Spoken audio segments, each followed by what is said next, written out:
సంవత్సరాల్లో ఆకలితో చావులు చూస్తాం మనం. ఆ పరిస్థితి రాకుండా సద్గురు ఈ సేవ్ సాయిల్ ఉద్యమాన్ని ప్రారంభించారు. ప్రపంచ వ్యాప్తంగా 27 దేశాల గుండా మోటార్ సైకిల్ పైన సద్గురు ప్రయాణం సాయిల్ రావు గారిని కోరుతున్నాను.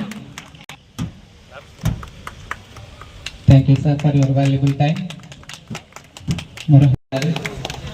వారి అసోసియేషన్ తరఫున సార్ని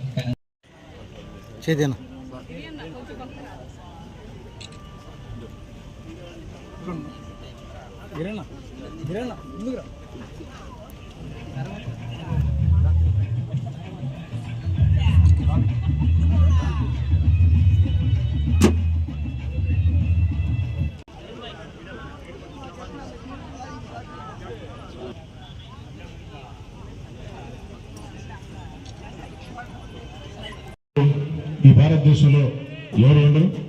ఒక భారతదేశం కాకుండా ప్రపంచంలో కూడా అనేక దేశాల్లో ఈషా ఫౌండేషన్ చేసే కార్యక్రమాలు తెలుసు. అలాంటి ఈషా ఫౌండేషన్ ఈనాడు ఏదైతే ప్రత్యేకంగా గ్రామాల నుంచి ఆ క్రీడాకారుల్ని ప్రోత్సహించాలని చెప్పిన ఉద్దేశంతో, ఎందుకంటే క్రీడలు దేశ గౌరవమే కాదు, ఆ క్రీడలు ఆడే వాళ్ళకి భవిష్యత్తు కూడా. ఎందుకంటే ఇదే వేదిక మీద ఉండే నాతో పాటు ఉండే అజయ్ గారు కానీ, కిరణ్ గారు కానీ, మల్లికార్జున గారు కానీ ముగ్గురు కూడా 3 వివిధ శాఖల్లో స్పోర్ట్స్ కోటాలో ఉద్యోగాలు పొందడం జరిగింది.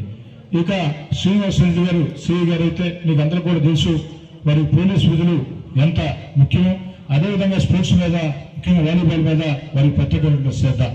వారందరూ చక్కటి సమన్వయం చేసుకుని నాతో పాటు ఈ కార్యక్రమం పాల్గొన్నటువంటి స్థానిక corporator division Murari, Isha foundation వాలంటీర్లు, ప్రియ పత్రికా విలేకరులు, నాకంటే ముందు ఆ యొక్క చక్కటి సాంస్కృతిక కార్యక్రమాలు చేసినటువంటి ఆ చిన్నారులు, అదేవిధంగా గ్రామాల నుంచి, వివిధ ప్రాంతాల నుంచి వచ్చినటువంటి ఆ గ్రామ క్రీడాకారులందరికీ కూడా ఆల్ ది బెస్ట్ చెబుతూ ఈ 2 రోజుల పాటు చక్కటి సుద్భావ వాతావరణంతో, ఆరోగ్యకర వాతావరణంతో ఈ పోటీలు సాగాలని కోరుకుంటూ సెలవు తీసుకుంటాం.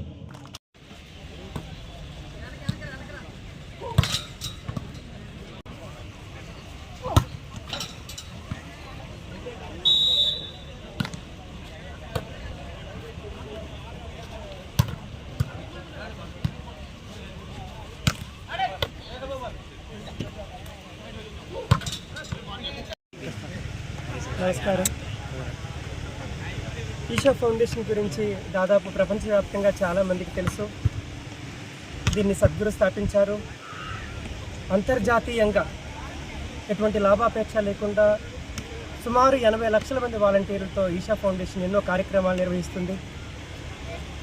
ప్రధాన ఉద్దేశం ఒక స్వచ్ఛమైన ఆధ్యాత్మిక ప్రక్రియను అందించడమే కానీ ఒక పర్యావరణ పరిరక్షణ, అలాగే సమాజ శ్రేయస్సు కోసం ఈషా ఫౌండేషన్ ఎన్నో ప్రాజెక్ట్స్ నిర్వహిస్తోంది.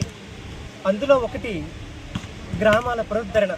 గ్రామాలను వాటి పునర్వైభవానికి తీసుకురావడానికి ఈ గ్రామోత్సవం గ్రామాల పునరుద్ధరణలో భాగంగా జరుగుతోంది. గ్రామోత్సవం ఏంటంటే గ్రామాల్లో ఈ ఆటల్ని ప్రోత్సహించి యువత చెడు మార్గాన్ని వెళ్లకుండా ఒక సన్మార్గంలో తీసుకెళ్ళటానికి జరుగుతున్న ప్రయత్నం. ఈ ఆటల్లో ఆడుతున్న వాళ్ళు ముఖ్యంగా ఇది మగవాళ్ళకి వాలీబాల్, ఆడవాళ్ళకి త్రోబాల్ జరుగుతుంది. ఈ త్రోబాల్లో ఆడుతున్న మహిళలు కనీసం ఇల్లు దాటి, వారి గ్రామం దాటి ఎప్పుడు అంటే బయటికి రాని అలాంటి వాళ్ళు ఈరోజు 10 మందిలోకి వచ్చి సగౌరవంగా వాళ్ళు ఆడగలుగుతున్నారు. మనం ఆంధ్రప్రదేశ్, తెలంగాణ వ్యాప్తంగా గత 4 సంవత్సరాలుగా మనం దీన్ని జరుపుకుంటున్నాం. నెల్లూరులో ఒకటి ఇది 4వసారి. ఇవి జిల్లా స్థాయి పోటీలు. ఇందులో గెలుపొందిన వాళ్ళు విన్నర్స్, రన్నర్స్ రాష్ట్ర స్థాయి పోటీలకు వెళ్తారు. ఈ రాష్ట్ర స్థాయి పోటీలో నెల్లూరు వాళ్ళు తిరుపతిలో పాల్గొంటారు. అలాగే మిగిలిన వాళ్లకు విజయవాడ, గుంటూరు, రాజమండ్రి, మిగతా ప్రాంతాల వారికి విజయవాడలో ఈ డివిజనల్ మ్యాచ్లు జరుగుతున్నాయి. అందులో గెలుపొందిన వాళ్ళు విన్నర్స్ కోయంబత్తూరులోని ఈషా యోగా సెంటర్లో ఆదియోగ ముందు సద్గురు సమక్షంలో వీరు ఫైనల్ మ్యాచ్ ఆడతారు. ఈ కార్యక్రమం జరగడానికి ఎంతోమంది నెల్లూరు వాసులు మాకు సహాయ సహకారాలు అందిస్తున్నారు. అలాగే ఎంతోమంది వాలంటీర్లు ఇందులో భాగమై ఉన్నారు. అలాగే మీడియా అందరికీ కూడా మేము కృతజ్ఞతలు తెలియజేసుకుంటున్నాం. ఈరోజు ఉషా 18వ గ్రామోత్సవం, అలాగే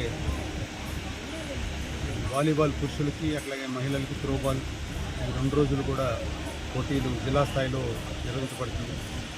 ఈ పోటీలకి ముఖ్య అతిథిగా మన రూరల్ శాసనసభ్యులు గౌరవనీయులు కోటమిరెడ్డి శ్రీధర్ రెడ్డి గారు వచ్చి ప్రారంభోత్సవం చేసి పిల్లలందరినీ కూడా ఆశీర్వదించడం జరిగింది.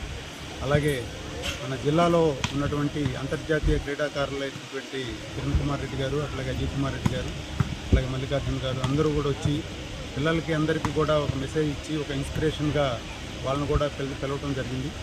అలాగే గ్రామాల్లో నుంచి యువతకి టాలెంట్ని బయటికి తీయడానికి ఈ సద్గురు గారు ప్రారంభించిన ఈ గ్రామోత్సవం అనేది చాలా ఉపయోగపడుతుంది. ఎంతోమంది గ్రామీణ క్రీడాకారులు మేము ఇక్కడ డిస్ట్రిక్ట్ సెలక్షన్స్ పెట్టినా కూడా రాలేనటువంటి వాళ్ళు కూడా ఈ గ్రామోత్సవానికి వస్తున్నారు. కాబట్టి వాళ్ళని కూడా మేము గుర్తించి మా జిల్లా స్థాయి ఏజ్ గ్రూప్స్లో కూడా వాళ్ళని సెలెక్ట్ చేయడం కూడా జరుగుతుంది. వాళ్ళ టాలెంట్ని కూడా గుర్తించి వాళ్ళు ఎవరెవరు ఉన్నారనేది గుర్తించి, కాబట్టి ఇక్కడికి వచ్చిన యూత్ అందరూ కూడా మంచి క్రీడా స్ఫూర్తితో ఆడి అందరూ కూడా బాగా ఆడాలని చెప్పి కోరుకుంటున్నాం. అట్లాగే జిల్లా స్థాయిలో విజేతలుగా నుంచి అట్లాగే రాష్ట్ర స్థాయి పోటీలకు అట్లాగే జాతీయ స్థాయి పోటీలకు కూడా ఈ గ్రామోత్సవానికి అటెండ్ కావాలని చెప్పి అందరికీ ఆల్ ది బెస్ట్ చెప్తూ సెలవు తీసుకున్నాం. Thank you.